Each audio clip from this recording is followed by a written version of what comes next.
Hello everyone. Let me help you out today with a small piece of information which could be really useful for you, especially if you're confused with the lot of information you're reading about the new things which are coming up.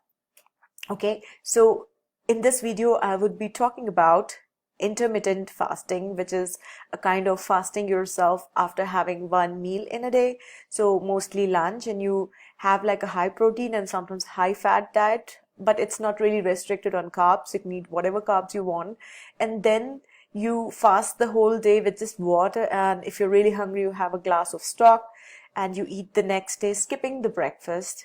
And it's a real fat because it really helps people reduce their cholesterol, the LDL.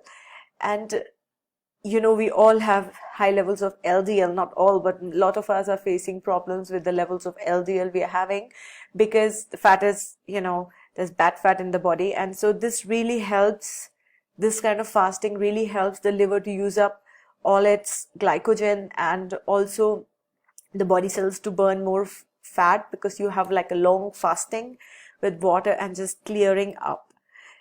Now, is this new?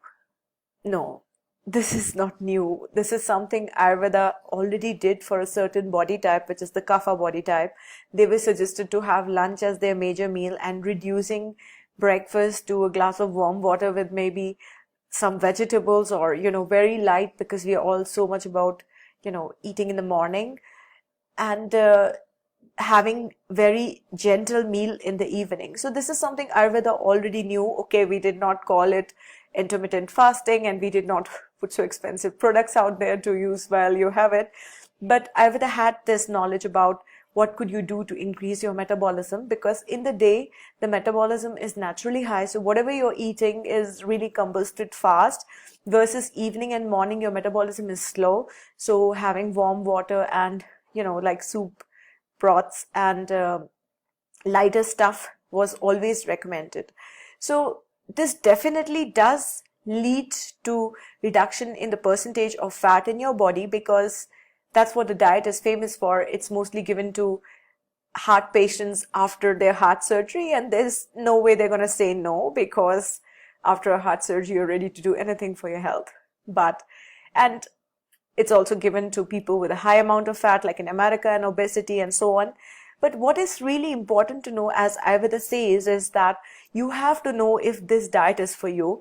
And in certain conditions, you should not be doing this kind of fasting. The most being if you have gastric ulcer and gastric digestive problems, if you're constipated, if your body mechanism doesn't work good.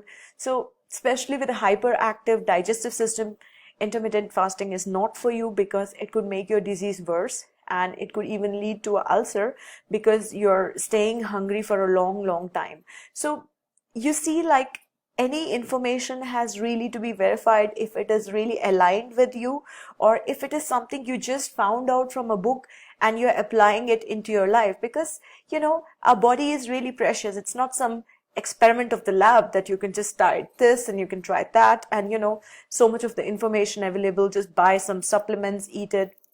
So with intermittent fasting also, you really need to know your body type and if this is suitable for you or not. And make sure that if you want to lose weight, just, this kind of eating habit is the reason why you're gaining weight. Because, like in India, we have a lot of people who are really just with food. Other day I was observing a normal person eating, and he gets up in the morning and eats cookies with chai, and then has a snack, drinks chai in a whole day, eats a lunch, eats a samosa in the evening, then eats dinner. So we are eating far more time than required and doing very less physical work.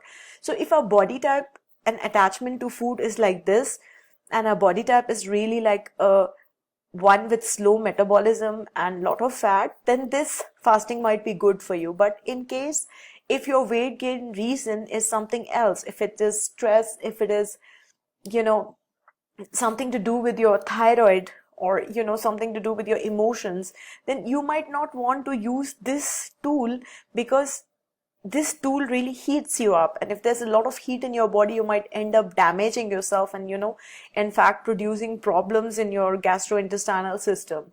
So it's always nice to kind of look with towards these modern ideas with the science of Ayurveda, because it is really speaking about what is for you, and this is really important because, we have so much of information out there.